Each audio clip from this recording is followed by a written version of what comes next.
First, human, period. Stories, period.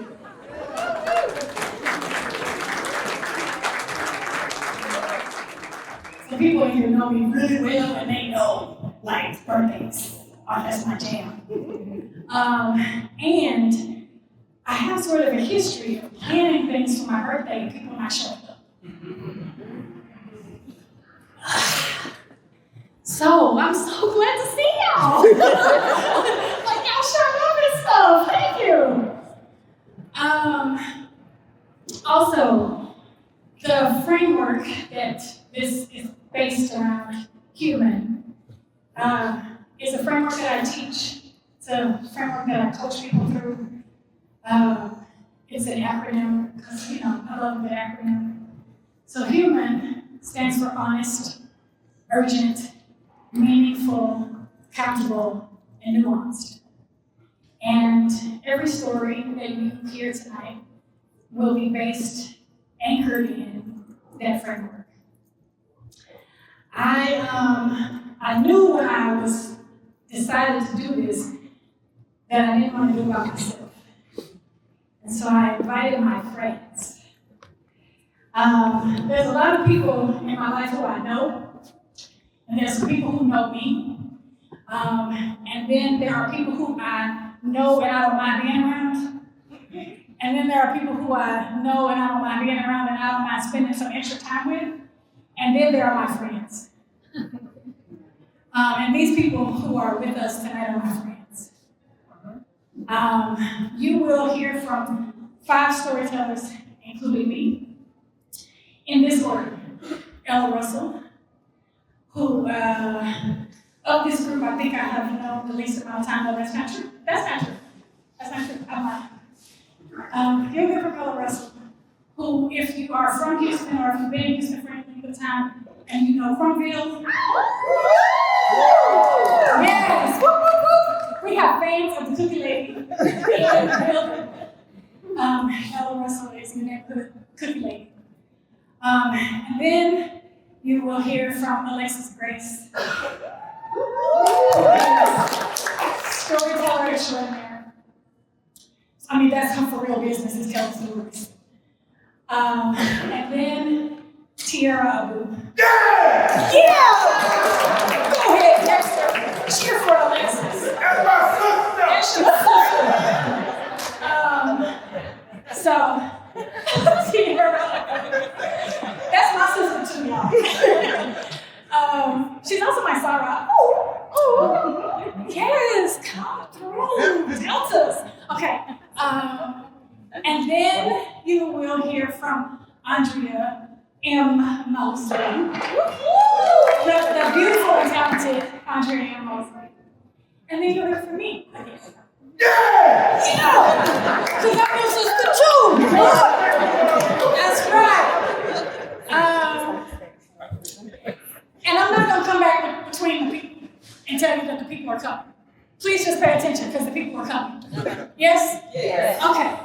Also, after each storyteller, there will be a question for you to think about. Because one of the things I really am tired of is talking heads. I'm really tired of going to places where people just talk at you and you don't get to participate. So you're going to participate tonight in whatever way you feel led and comfortable. Right? You got a handout when you came in. There's space for the questions. You can write them down. You can turn and talk to your neighbor. Do what you feel like you want to do with the questions that are posed. The question will be on the screen. You'll have 2 minutes to do whatever you feel like, and then there'll be another speaker. When that other speaker gets up here, you're gonna shh and let them talk. Yes? Yes. All right. What am I forgetting? Thank yous. Yes. Besides y'all, because thank you to y'all. I also need to thank people who made this night possible, helped make this night possible. Thank you to Impact Hub.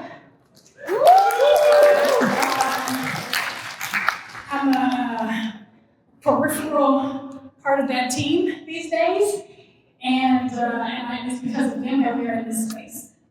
And thank you to HR Ally, who is not here because he's sick, but he is responsible for us having a videographer because evidence. And thank you to all of the businesses represented by these speakers, because they are giving of their time, talent, and treasures tonight to be here. And thank you to the people who made donations online, because what? Thank you. Yes. And I guess thank you to the Quiet Rebel, that's me. That's my company and my place in the world. It's who I am in real life, and also the way I run my company is as a Quiet Rebel. So, if there are no questions, before we get started, I'm going to yield the floor to Ella Russell. Can y'all give us a applause?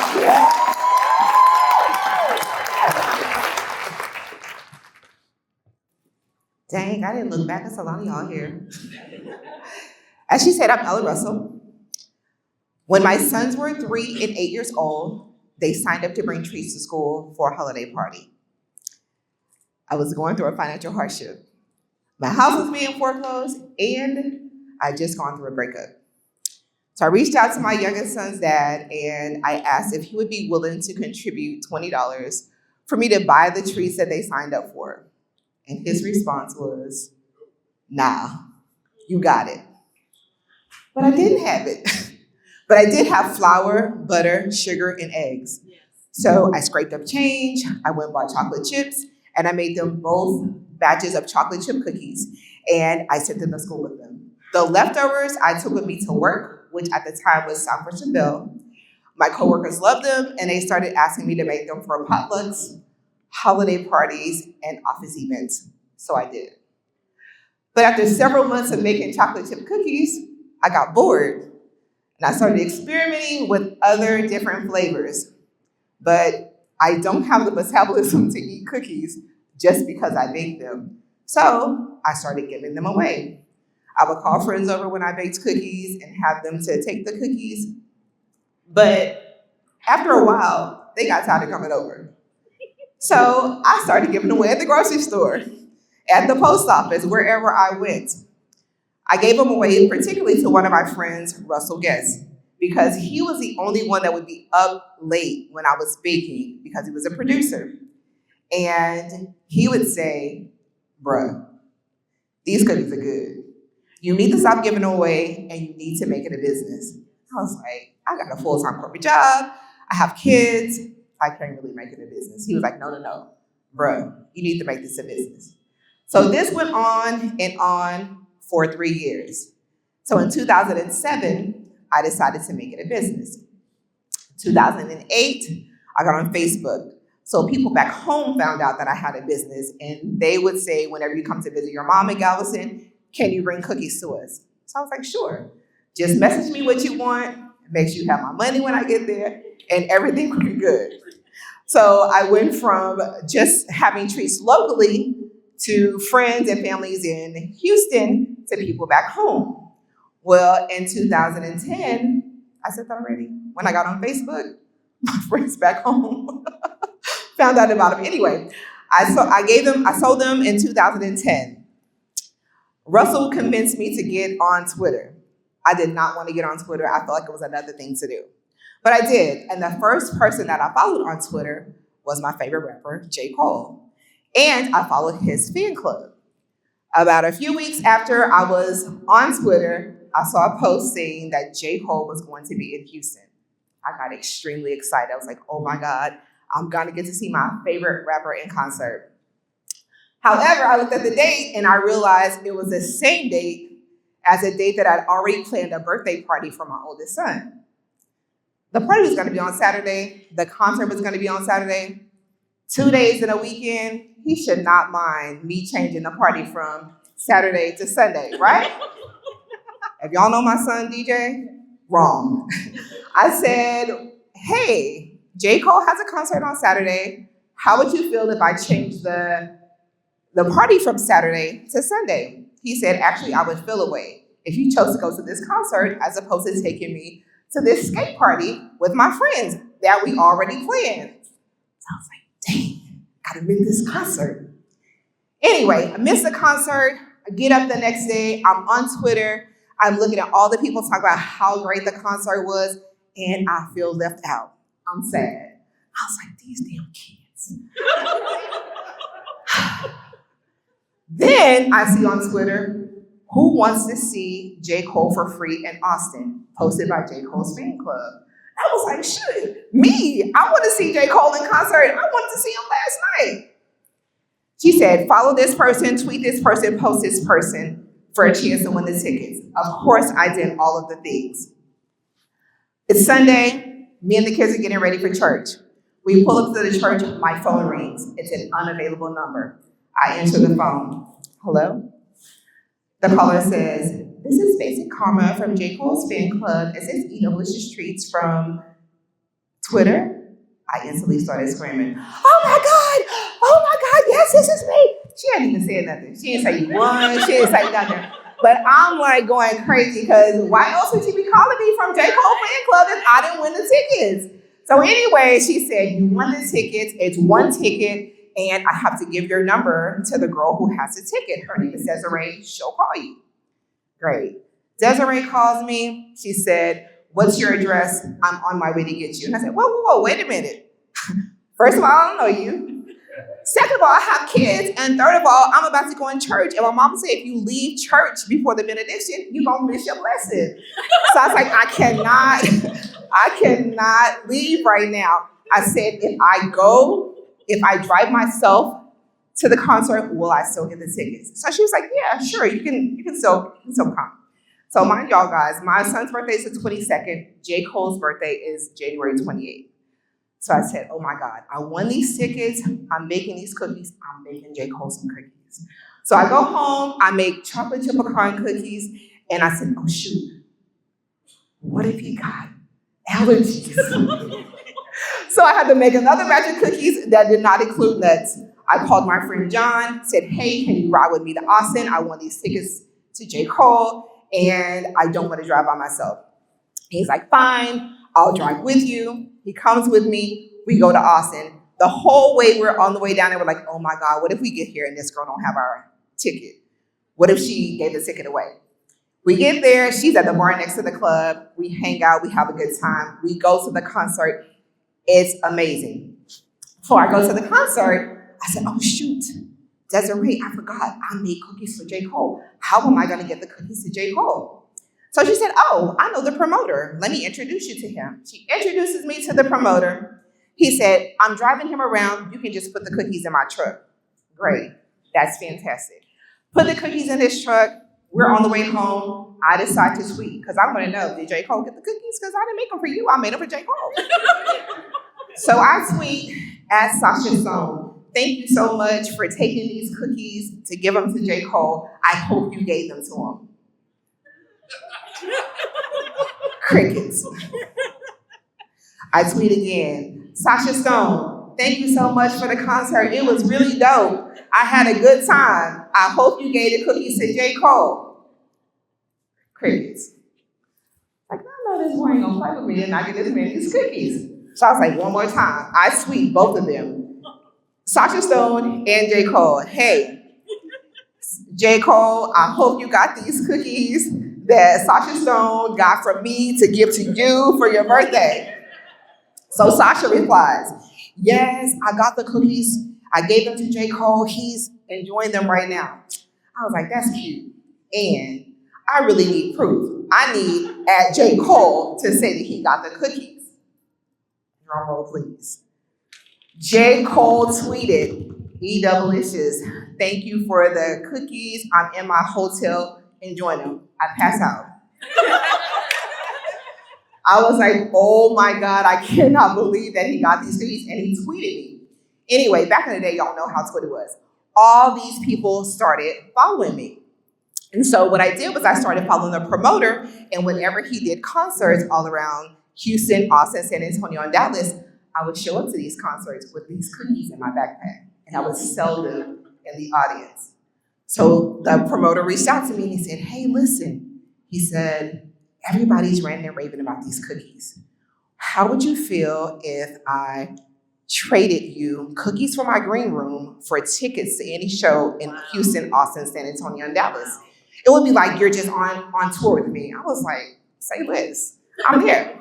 So for a year, I went on tour with him wherever he went, Houston, Austin, San Antonio, and Dallas. I did shows and made cookies for the green room. I got to meet artists like Wale, J. Cole, Big Sean, Pat Dib, Wiz Khalifa, all these artists. I was just baking for them. So I went from only delivering to people in Houston to delivering in 7 different states by the end of 2010. By the end of 2011, I had delivered in 17 different states, including Iraq. So in September of 2012, I decided to retire from my corporate job after 15 years to make full time. Yes, that's very applaudable because it was crazy. I did not plan, I did not save. I decided on a Wednesday that I was leaving, and on that Friday was my last day. That was 2012. I didn't open my first brick and mortar until 2016. And I last month made 17 years that I've been in business. And it's been 21 years that I've been baking.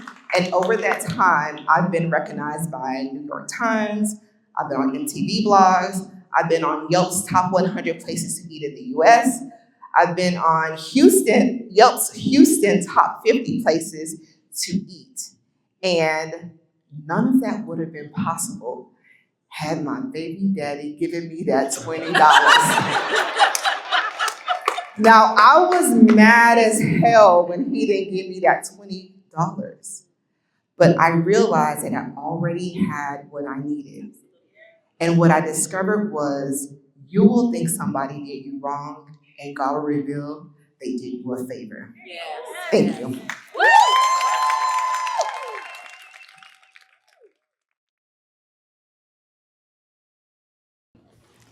From South Park Village Concrete grew this yellow rose of Texas. Good evening, Ion. I am Alexis. If you can hear me, say whoop whoop. Listen, I am so excited to be here tonight. 56 years old, and I don't always get it right, but I'm open, and openness can be dangerous. December 2010, I am terminating my 12-year love project. January 2011, I have relocated to Los Angeles for seminary. And I befriend a married man. He's a student on campus, and he talks a lot about being his, quote, brother's keeper, his sister's keeper. Now, I'm 41 at the time. I don't need a keeper. What I needed was somebody to help me with, like, figure out the whole Wi-Fi situation and the internet. I don't know why that one particular bill just vexed me. So I'm like, listen, fam, I am good on being kept. What I need is to figure out how to do this whole Wi-Fi thing. And so he says to me, I have an app that you can download on your phone and you can get free Wi-Fi. And so I'm like, hey, hook me up. So I'm sitting there, I hand him my phone, and he is playing, with the phone, and he's, trying to download it. And about an hour or so, he is unable to download it, and he says, Lex, it's not working on your phone. So he hands the phone to me. I'm like, not a problem. I'll continue with the, the system that I had in place. But unbeknownst to me, he had placed a tracer on my phone. He was able to remote read every text message, every email, and the websites that I would visit. He was able to see that as well. So the text message that I received from a white man that I had formerly dated, my old boyfriend, when he found out that I had terminated that love project, old boy booked his flight to LA. He booked the conference or the hotel on campus. He made a reservation for our dinner at a restaurant that was within walking distance from my apartment. And this guy on campus read all of that. He read the email that I sent to another student saying, hey, listen, we're going no contact. I have blocked your number from my phone. Please don't call me again. And he was able to remote read that. Now, concerning the website, one of the cool things about LA is that everyone feels that they are going to be discovered. And so like in Houston, we go to the karaoke club and, we getting drunk and we just acting a fool. It's just all love. But in LA, you actually auditioning, or that's how they treat it. everyone is so beautifully coiffed because they believe at some point, like somebody's gonna see them and everything is gonna be beautiful. Their life is gonna change instantly. And so they're dressed for that. Now, I didn't get caught up in that way, but I did kind of sort of get caught up. What I really wondered and hoped for, and it would actually go to Craigslist, to the misconnections.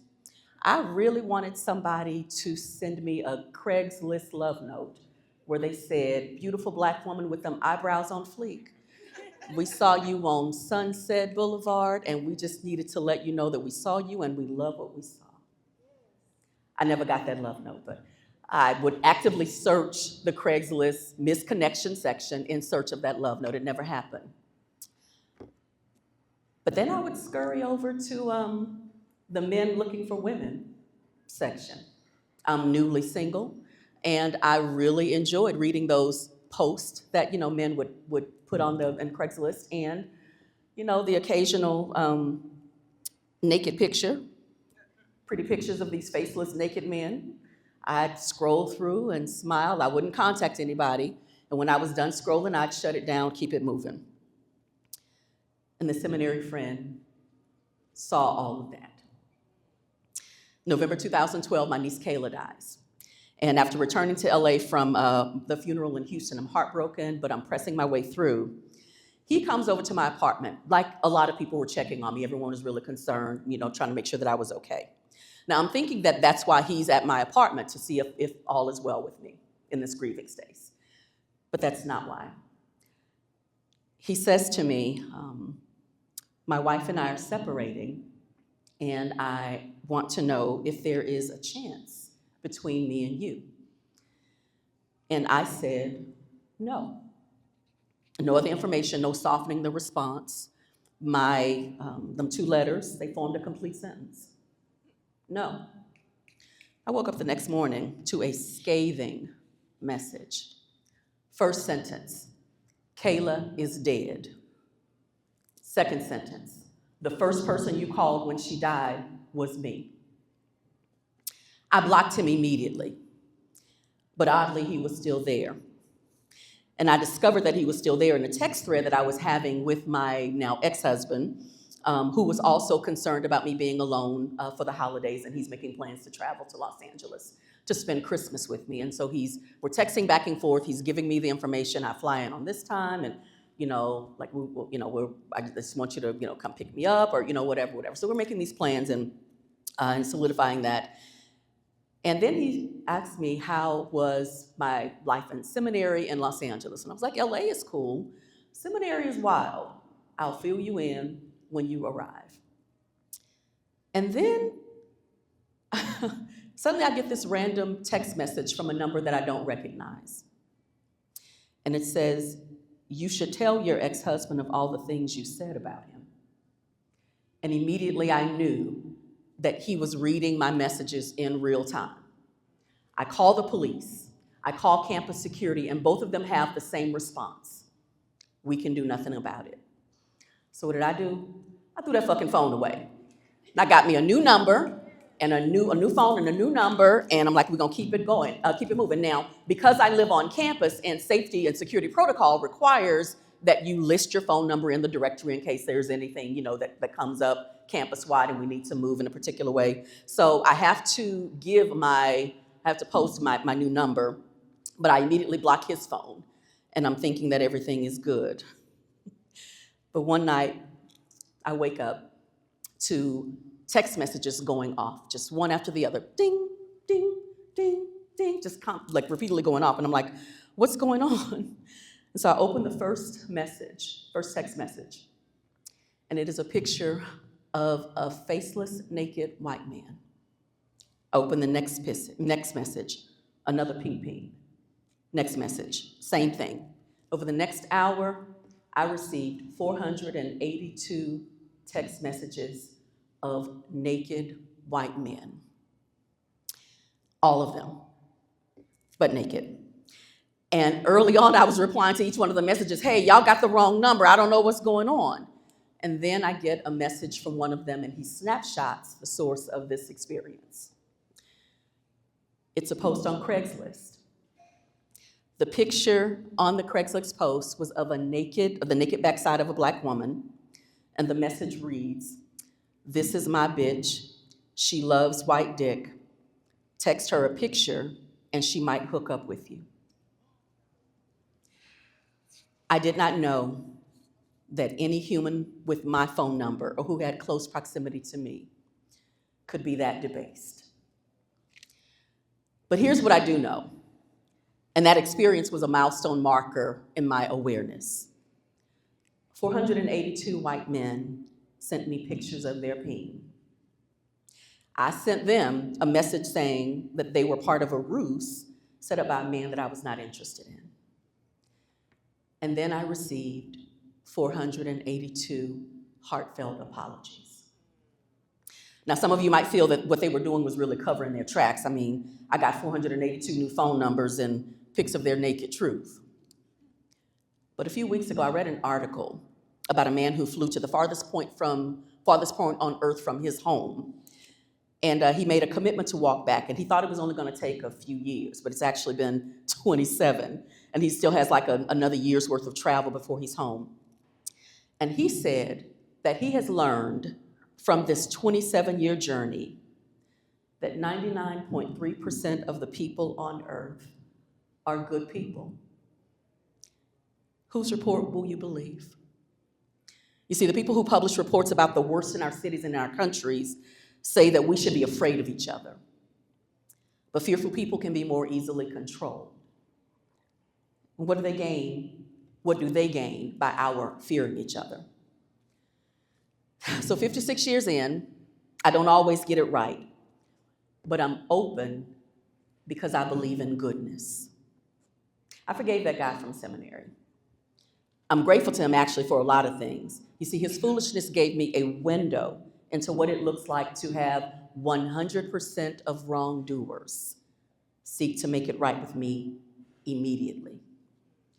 So when I read a story about a man who has physically walked the earth in my time, and his report is that 99.3% of us are good humans, I believe him. From my report and his, I conclude that everything really is gonna be all right, eventually. I believe in the impossible. And yeah, it might take a while, but it's en route. And for that, I am grateful.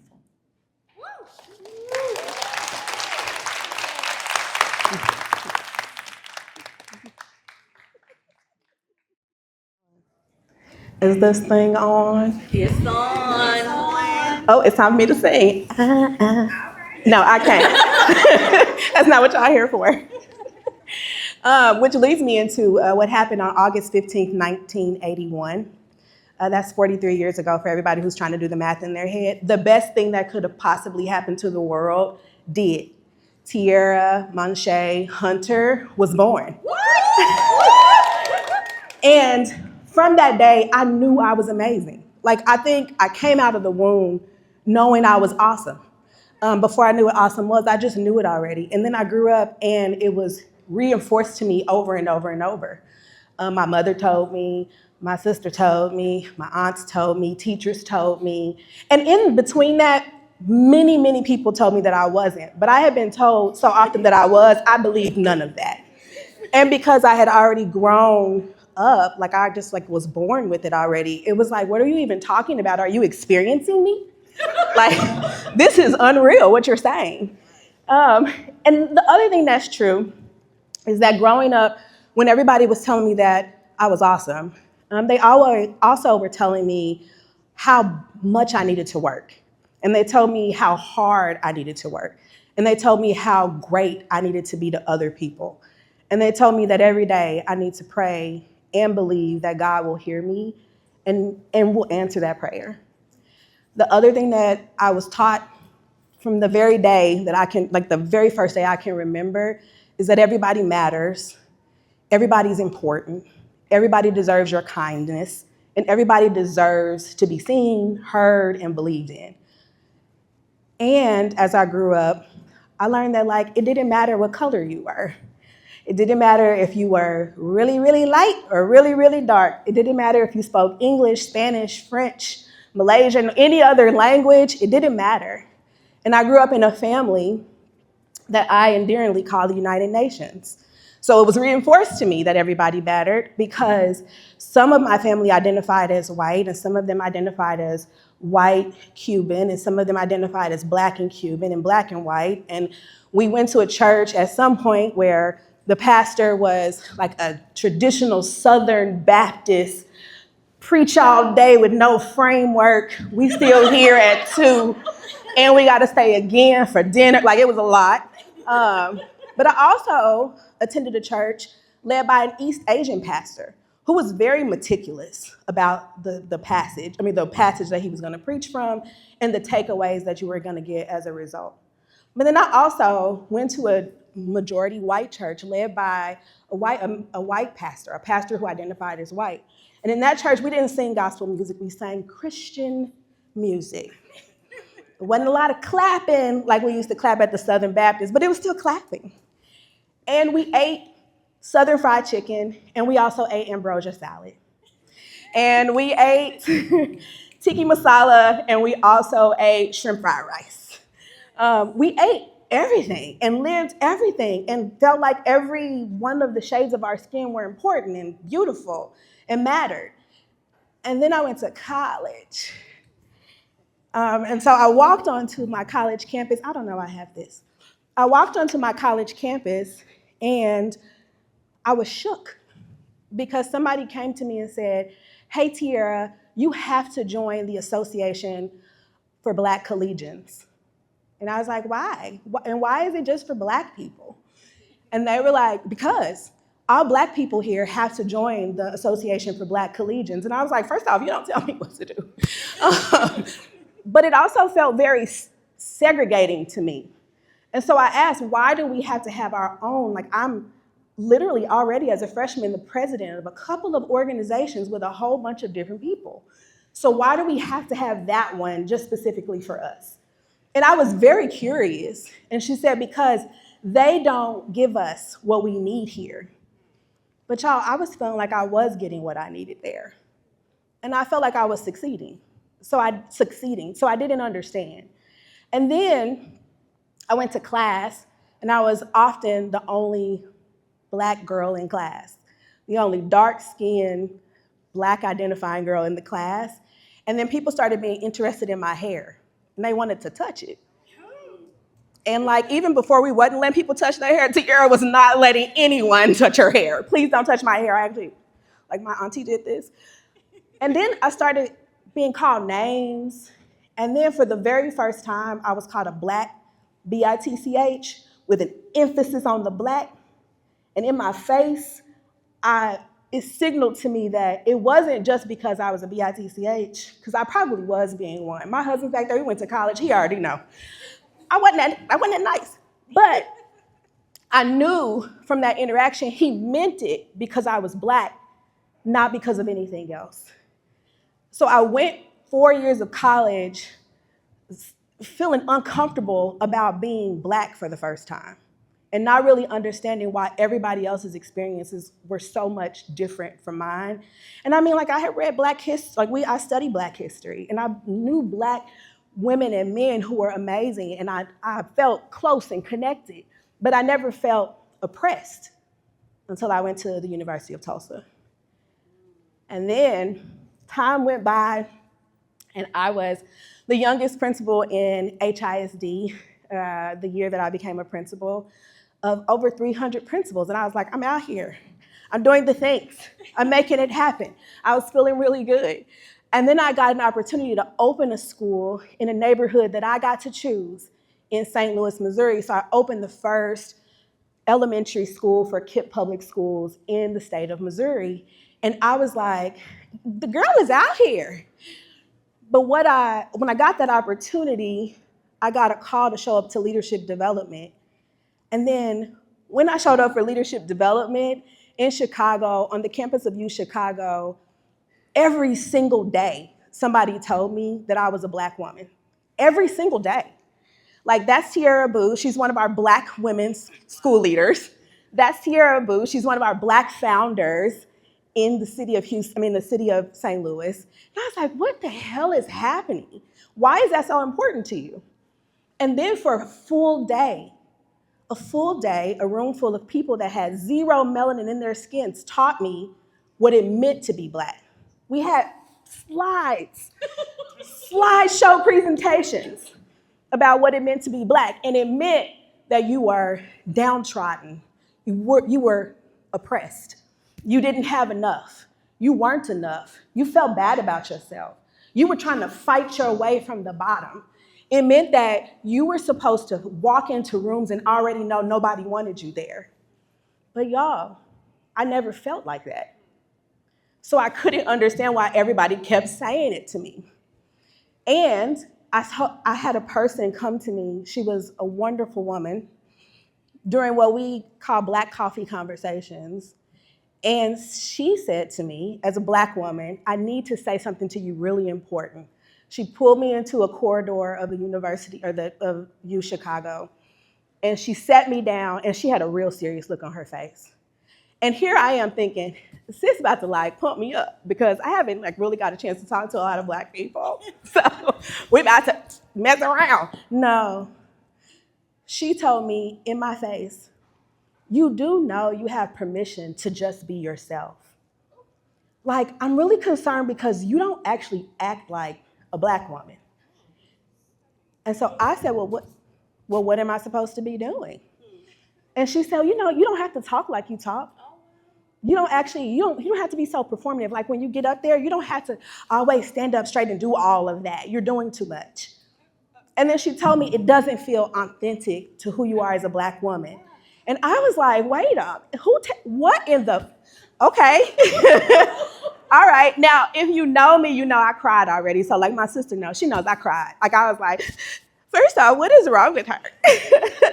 Then I go through the stages of Tierra. It's like, bitch, hold on. I know, right? Wait a minute. So after I go through those phases, I shake it, but I am shook. And I go into my first days at my school going, I need to honor my Blackness. I don't think I'm honoring who I am as a Black woman. I don't think I'm showing up as a Black woman. Maybe I need to, I don't know. I don't know. And for the first time, I'm questioning not only who I am, not only my Blackness, I'm questioning who I am as a person. Because am I the right type of person when I'm a Black woman? And fast forward, I'm in a position at work where I get promoted 6 times in 7 years. And I'm stepping into new jobs and new salaries. And I'm again, feeling like this is me. This is what I do. I conquer, I defeat, I have impact. That's who I am as a person. And I'm showing up, I'm sitting at the table, I'm making decisions. But every day somebody is telling me girl, we ain't supposed to do that because we can't really do that because, we're Black. And they don't really like Black people doing that. And you're gonna have to calm down. And when you talk like that, it's really aggressive. But I'm an aggressive person. I really am. I was in the military for 9.5 years. The things that I have done and seen, the things that I was required to do, but the things that I did because I damn wanted to. There are things that I do because I'm an aggressive person. I'm a little confrontational. That's who I am as a person. I'm not gonna punch you, I'm very kind. I'm not gonna harm you, but I'm a little aggressive. So I'm not aggressive because I'm a Black woman. I'm aggressive because I'm Tierra. I'm not confrontational because that's what Black people do. I'm confrontational because I was born thinking I was awesome and you should hear what I have to say. That's who I am as a person. And I sat at that table. It was a conference table we sit at every Friday, being told that I'm not supposed to make decisions. I'm supposed to feel bad. I'm supposed to feel oppressed. The system is not made for me. But I'm at a table where I was promoted here. And I got here being Tierra. So I'll tell y'all what happened. One day, I should also note, I started to lose myself. I started to actually feel sad. I started to actually feel oppressed. I was tired. I was I don't know, because maybe nobody's listening. I don't know, maybe I am being a little too aggressive. Maybe I should not talk so much. Maybe my opinion could be a little more muted. because maybe I'm actually harming other Black women who are in our organization from being where I am by being who I am. But one day I was sitting at the conference table and we were making decisions about who was going to be the next principal. We were writing lots of names on the board. And lots of names were going up, and everybody around me was putting names on the board, and I was sitting quiet because I gotta like chill out a little bit. And I wasn't saying anything, but it was nagging me in my head, and I said, hey, has anyone ever heard of Ami? And they were like, what, who is that? I was like, she's a phenomenal assistant principal at one of our campuses, and she deserves to be up there. And the person who was her manager had never heard of her, and I told him, this is why you should really be paying attention to her. And I gave him all the reasons, and she was a young Black woman, and she was the only Black woman that had been discussed that day. And I said, we need to really consider her. And they said, okay, and wrote her on the board. And I sat, and for some people, all that was a name going on the board. But for me, that was a signal. This is what it means to be a Black woman named Tierra Abu. I actually am not downtrodden. I am actually not less than. Actually, my keen awareness and relationship building and ability to see talent where others do not is a strength. And actually, because I was brave enough to say something to someone who had made it quite clear that he knew his leaders and who should be up on the board, I had made it clear that you missed the spot, bruh. And they listened.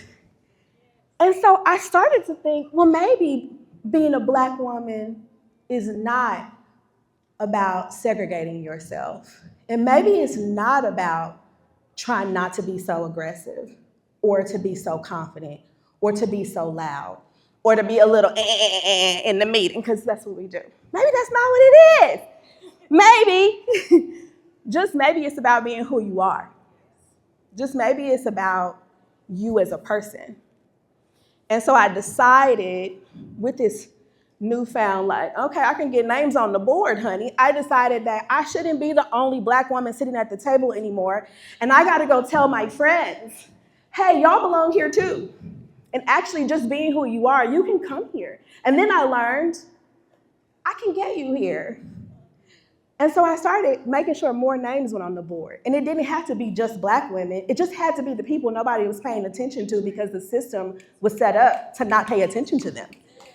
And it didn't have to be just women who weren't being paid attention to. It could sometimes be the loud women who everybody was paying attention to but didn't like her flavor because she was doing it like that.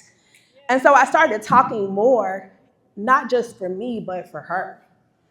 And decided, and actually, I'm gonna teach y'all, not just I'm not gonna just give you permission to be here or even just give you the job, sis. I'm gonna teach you how to be successful here. And so I mentored first 11 Black women, and then I was like, let me just coach you so you can get here. And then I saw more and more come to the table with me.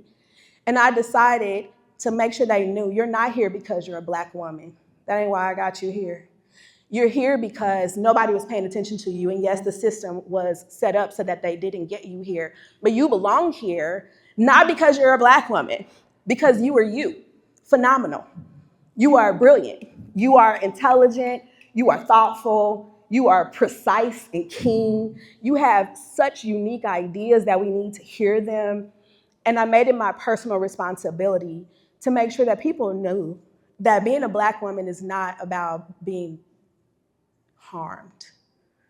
It's not about the system and what they are doing to us. It's about who we are. I was born Tierra Abu. That was the awesome thing that happened in 1981. A Black woman wasn't born. Tierra Abu was born. I was Tierra Hunter then, but I was born.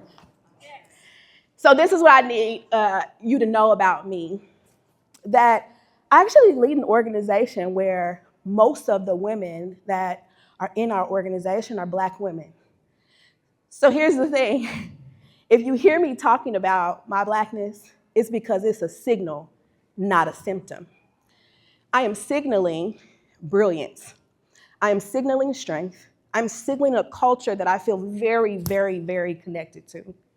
I'm signaling if I see you and I go, you know what I'm saying, girl, bye. I'm signaling to all the people that know that the head pat is not just about an itch. I ain't gonna tell y'all what it's about, but it's deeper than that. I'm signaling to you. I'm also signaling to other people that I exist. I deserve to be seen and to be heard, and however you label me in society, I'll give you that. But the truth is, I am who I am.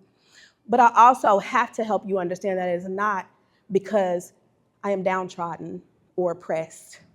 I am not what the system says we are supposed to be. I am not what they told me we should be feeling like in that whole day about Blackness taught by non-Black people. I am not those things.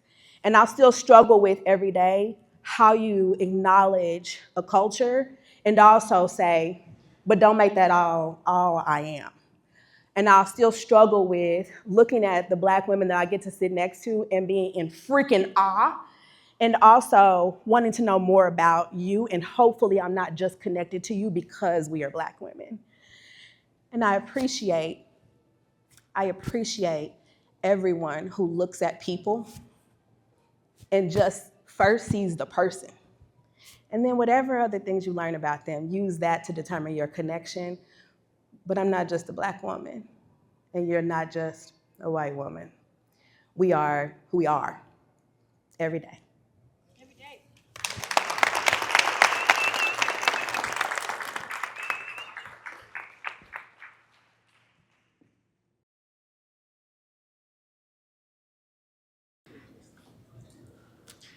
Hello, my name is Andrea M. Mosley, and I was raised a cradle Catholic.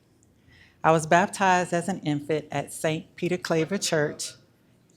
My grandmother still attends that church to this day, and I was fond of going to the bazaars and Zydeco dances with my family.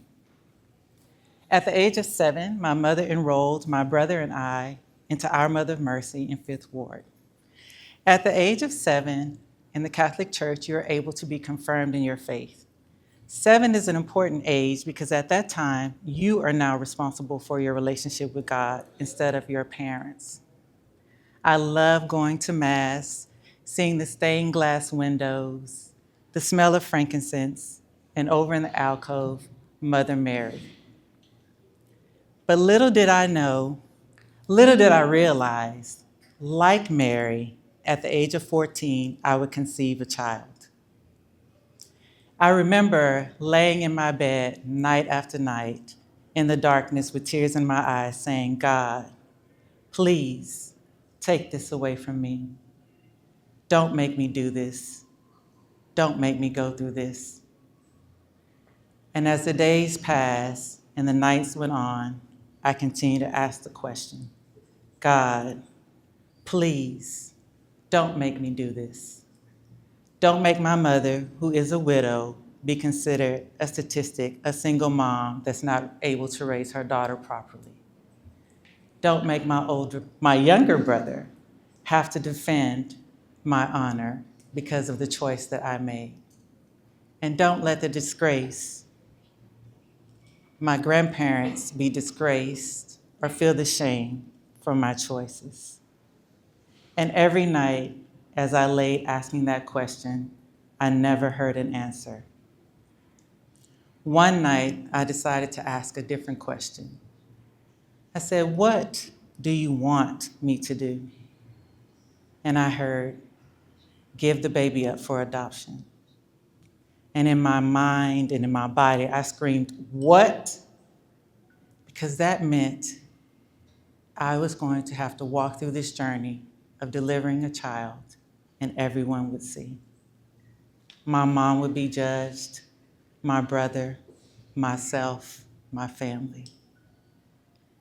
I asked the question again, what would you have me do? And he said, give the baby up for adoption. And I said, okay. And that was the beginning of peace and rest and relief and certainty, knowing that I was on the path and the decision was made with me and God. I had gone to school, and back in the day, they passed notes, and someone passed me a note that said, "Are you pregnant, yes or no?" And I checked yes. For whatever reason, I didn't give the note back to the person. And that evening, my mom walked in the room with that note in her hand. And she said, "Are you pregnant?" And I said, "Yes." And I watched my mother sit across from me and break with the realization that now her child was carrying a child. And we sat and we had our moment of tears. And as she began to compose herself, she said, "What do you want to do?" And in a small voice, before I could answer, she said, "Do you want to have an abortion?" And I said, "No." She said, "Well, what are you going to do?" "Give the baby up for adoption." Give the baby up for adoption? God said to give the baby up for adoption. And I watched my mother slowly compose herself as she had to prepare to walk this journey with me to be judged as well. So we start setting up all the appointments. We go to the adoption agency. I give the requirements of what type of family I would like my child adopted into. And then I deliver a daughter. So I have time with her. And then I had to release her and let her go. And I come home, and my friends meet me to go outside, and they're bringing gifts, little gifts that they saved their allowance money to buy. And the mother starts to call them in because they're not allowed to play with me anymore. And the boys start to ring the doorbell because they assume that after one time of conceiving a child, that I am now sexually active. And I decide to hang out in my room and start to read and explore and study and travel in that way. Because I didn't want to be judged outside. I was never judged inside with my family. I finished out the school year, and my mother announces that she's going to take us on a trip to Europe so that we can just have a good time and do something different, because this is something that changed my whole family. So here I am, the Catholic girl who stood in the alcove and admired Mother Mary, the mother that had to give her son to the world. And then here I am, the 14-year-old who had to give her daughter to the family so that they may complete theirs. And there I sat with my mother, who extended grace to me so that I would never be judged, so that I would have self-confidence, and that I could stand here today and live the life that she wanted for me. So my question to you is, what knowing do you trust? Is it the inner soft knowing, or is it the loud clamor of the world?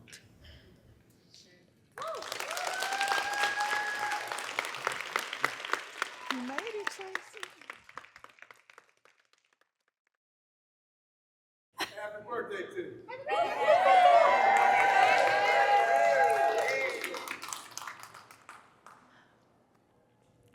I come from a family of storytellers. My grandmother, Ruth, in Port Arthur, Texas. PA. Come on, PA. Yes, my grandmother, Ruth, in Port Arthur, Texas, was a poet and an orator. And her son, my father, is a poet and an orator. And all my life, I have been voluntold to be on stages.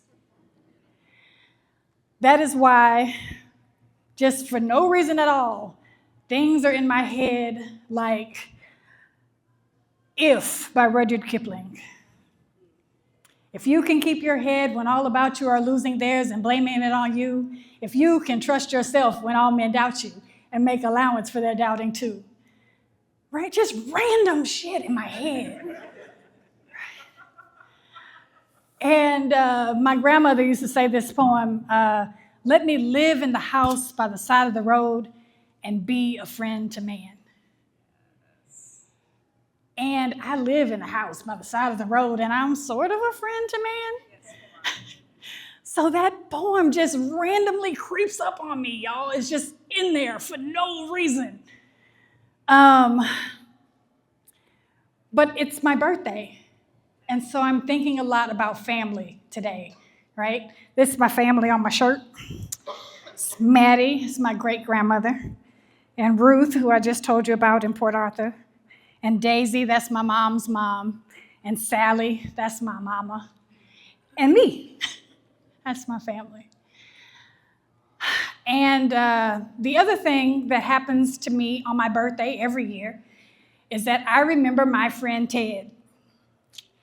My friend Ted was born on January 4th, so he is 4 days older than I am, and he is my first friend. We were in the playpen together because our mothers went back to work 6 weeks after having given birth and left us with the babysitter, Annie Mae Matwire, who we all call Mamu. And Ted is the first phone number I remember learning after my family phone number and my Aunt Lois's phone number. I knew Ted's phone number. And even though I can't tell y'all what I had for breakfast, I can probably still tell y'all Ted's phone number because I'm 53 and that's just the way my brain works. And Ted is the friend who I held on to the longest. And in 1985, when we were 12, Ted told me he was bisexual. And I was 12, and I did not know what the hell that meant. And so he explained that he liked girls and he liked boys, and I went into an immediate state of panic because in 1985, all I knew about boys who liked boys was that they were going to die from AIDS. And I had a full-on fit.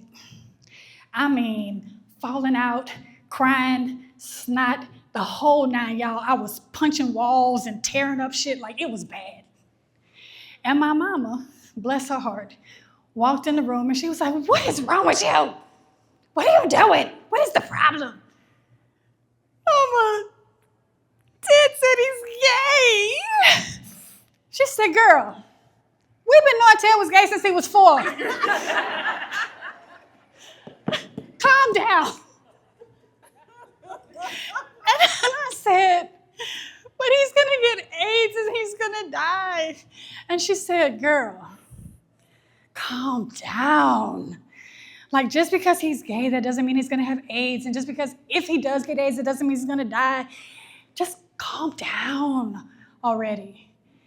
And she said, Ted is your friend, and he told you his truth.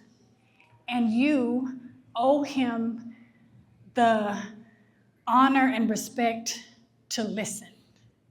And so anytime he has something else he wants to say to you, listen. And so my grandparents, my grandmother and my dad taught me that stories are legacy. And my mother taught me that stories are sacred. And Ted is not the only friend who has given me a story that had me fall apart and tore up stuff in my room. It seems to be I'm a magnet for that kind of thing. People just volunteer their truth to me. And I'm okay with that now because I know that I'm supposed to hold it. I'm supposed to give people a safe place to hold their stories. In February, my friend Erin, who is here somewhere, had a little kickback at Kefir Coffee. If y'all haven't been to Kefir Coffee, go. Yes. And this question got passed around, which often gets passed around, which is, what is your bucket list thing? What's the thing that you really want to do that you haven't done yet?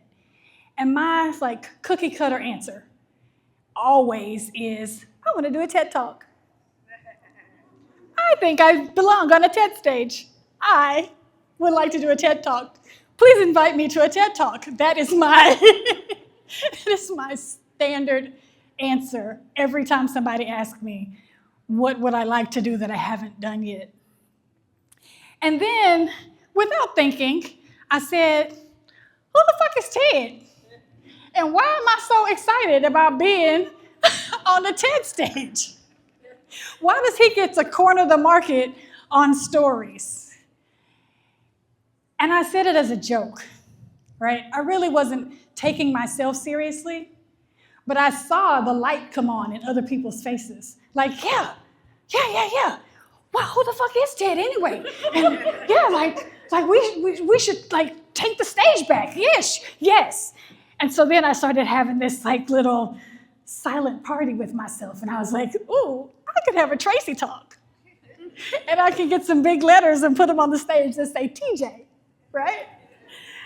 And then I let it go, because, whatever. It's a joke. Jokes. But the funny thing about jokes is that there's always some truth hiding in them, right?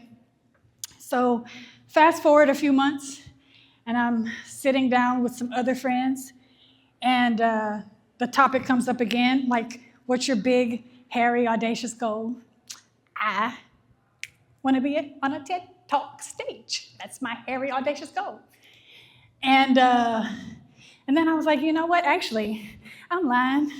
I don't actually really want that so much. What I really want is to be on a stage where stories feel safe. Where you don't have to be a professional, or you don't have to perform, or you don't have to be the best at something. You just have to have a story to tell. And all of the stories are worth telling. And so I said, let's do it. And then it all sort of came together real fast, because I was like, hey, I got a birthday coming up, and I think I'm going to have a Human Stories event for my birthday.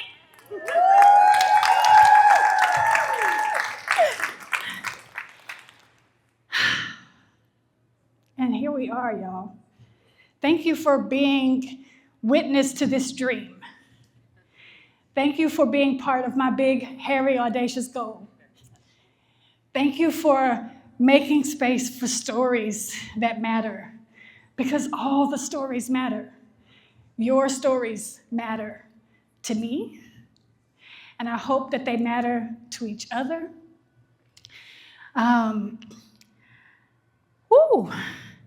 I thought I wasn't gonna cry, but maybe I lied. Ted has a big old red circle, so I got a big old green circle.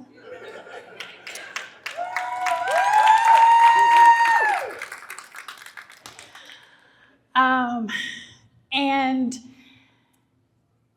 I do have a question. Everybody else had a question, right? My question, I done lost the clicker, y'all. It's there. It's a lot of y'all. My question is, what are you laughing at that maybe you should be taking seriously? And so I'm going to give you a little time to sit with that question, and then my friend Kiana's going to come up here and help us close out. Y'all good? All right.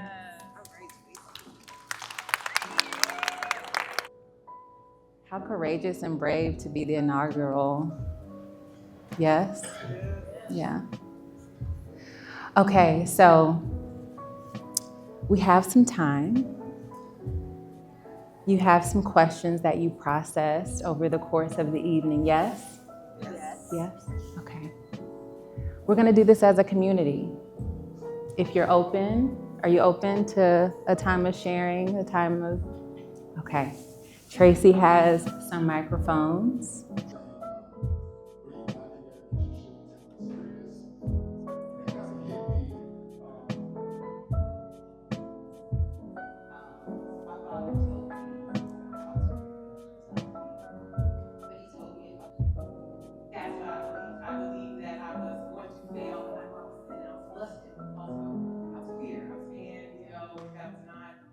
That wasn't acceptable in church.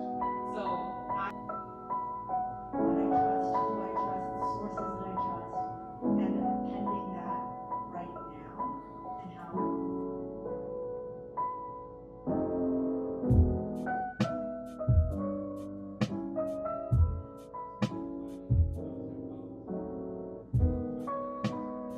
right.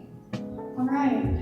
Well, if you liked what happened here today and you're curious about when the next human period stories period event is, it's tentatively June 8th as part of Houston's Juneteenth celebration.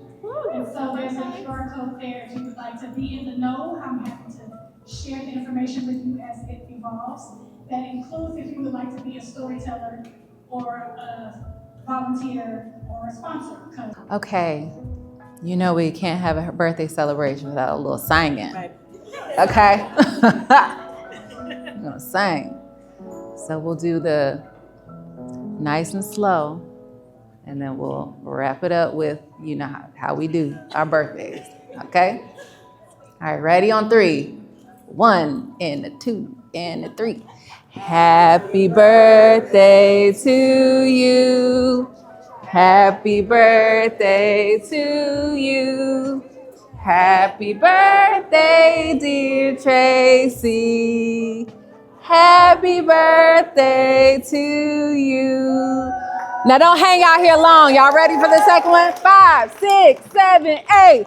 Happy birthday to you. Happy birthday to you. Happy birthday. Happy Birthday to you.